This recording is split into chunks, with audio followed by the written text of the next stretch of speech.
ဘဝမှာဘယ်သူမှသာဝရအစဉ်ပြေနေတာလို့မရှိဘူးမြတ်စွာဘုရားတောင်မှအစဉ်မပြေတဲ့အခါရှိဆွမ်းမစားရတဲ့အခါရှိတယ်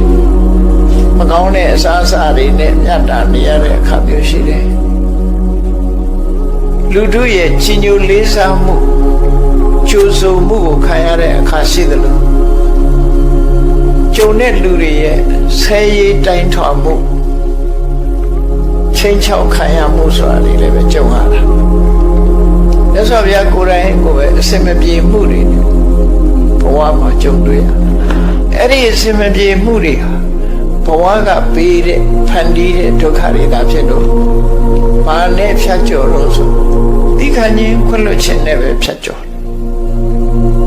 တခါတော့မြတ်စွာဘုရားမိန့်ကြားခဲ့တဲ့စကားလေးဟာဘုန်းကြီးတို့တွေမှတ်သားပြီးတော့လိုက်နာเสียကောင်းတာအဟနာကောဝသင်္ကမေသဗ္ဗတောပဋိတံတရအတိဝါကျံတိတိခိတံဒုတိလောဟိဘောဇနောဆိုတာအာဟာစစ်ပွဲဝင်တဲ့စစ်မျက်နှာရှေ့တန်းမှာဒီရှေ့တန်းကထွက်ပြီးတော့တိုက်ရတဲ့စစ်မြောင်ကြီးတို့ပဲစစ်ပွဲမှာရှေ့တန်းကနေပြီးတော့ထွက်ရတဲ့စစ်မြောင်ကြီးတို့ပဲသဗ္ဗတောပဋိတံတရဟောဒီကနေပြစ်လိုက်တဲ့မြားတန်တွေလမ်းတွေမြားတွေ